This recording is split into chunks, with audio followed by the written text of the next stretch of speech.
Good morning dear students. तो आज हम लोग कुछ रिएक्शंस करेंगे और उसके कैरेक्टरिस्टिक को जानेंगे। तो ये हम लोग किस किस के बीच में कर रहे हैं, तो कॉपर सल्फेट और फेरस। कॉपर सल्फेट जो हम फॉर्मूला CuSO4 लिखते हैं, इसमें कॉपर जो है वो पॉजिटिव रेडिकल है और सल्फेट जो है वो निगेटिव रेडिकल।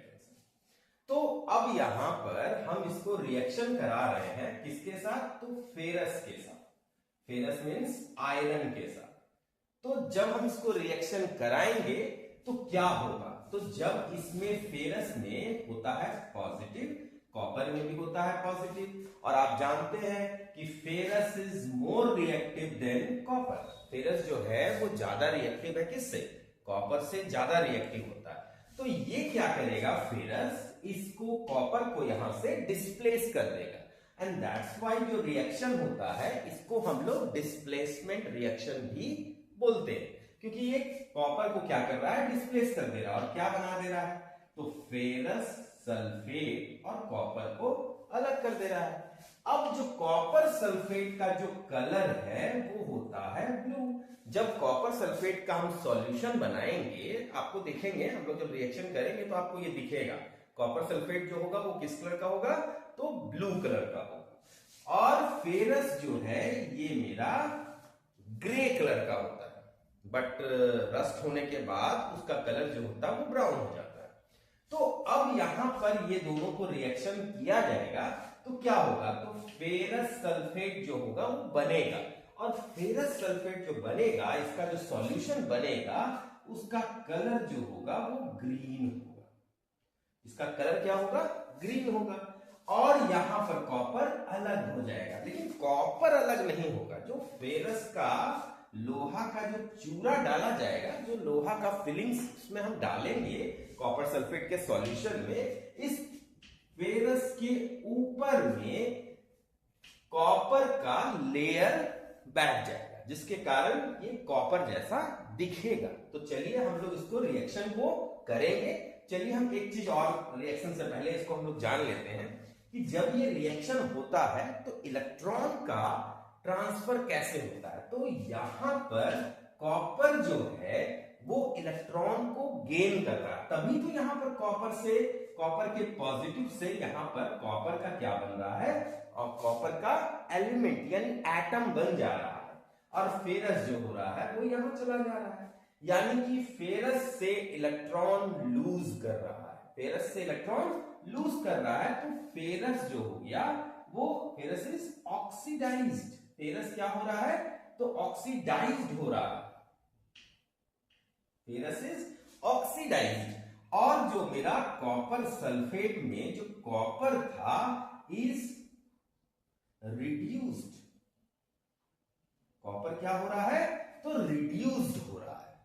तो चलिए हम लोग रिएक्शन को करके देखेंगे, उसके बाद उसका कैरेक्टरिस्टिक को हम लोग जानेंगे। हम लोग कॉपर सल्फेट और आयरन का हम लोग मिक्सचर करेंगे और देखेंगे क्या होगा। तो देखिए ये है कॉपर सल्फेट। कॉपर सल्फेट का कलर ब्लू कलर का होता है।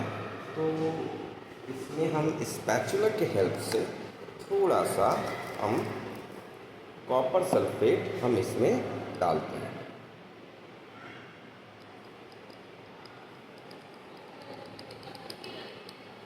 थोड़ा सा हम कॉपर सल्फेट डाल दिए। देन इसके बाद हम इसका सॉल्यूशन बनाएंगे। थोड़ा सा पानी मिक्स करेंगे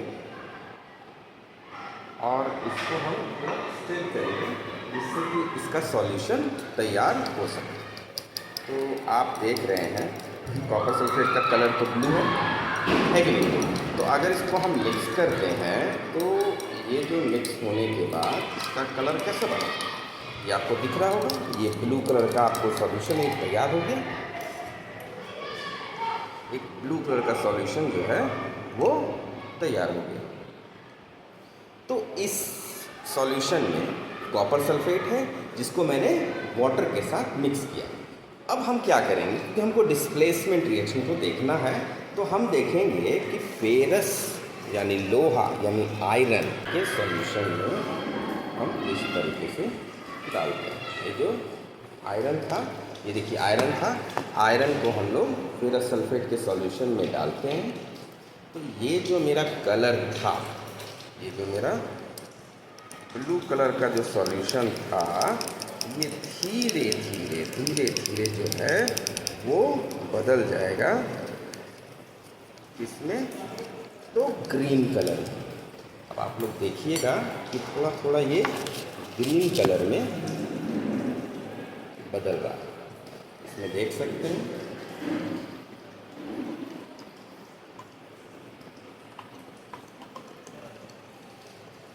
थोड़ा देर इसको बैठने देते हैं।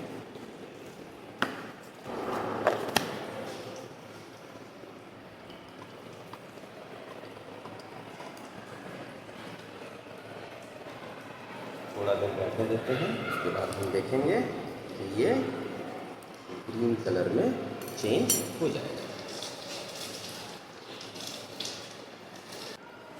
आप देख सकते हैं थोड़ा देर के बाद इसका कलर कैसा हो गया है, ग्रीन हो गया है। और ये क्योंकि ये हल्का गर्म भी है, तो ये मेरा जो है एक्सोथर्मिक रिएक्शन भी है। तो रिएक्शन में हम लोग क्या देखें कि जब हम लोग कॉपर सल्फेट का सॉल्यूशन बनाए थे तो वो कलर क्या था, ब्लू था।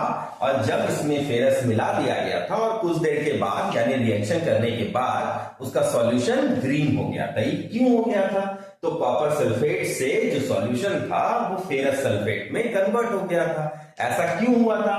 तो ferrous is more reactive than copper. Ferrous जो है वो ज्यादा रिएक्टिव है कॉपर को, तो कॉपर को डिस्प्लेस कर दिया। बस इसी कारण से आपको उसका कलर जो हो गया वो ग्रीन हो गया था। तो आप लोग को समझ में आ गया होगा। और अच्छे से और वीडियो बनाने के लिए आप लोग लाइक कीजिए, शेयर कीजिए और सब्सक्राइब भी कीजिए। Thank you.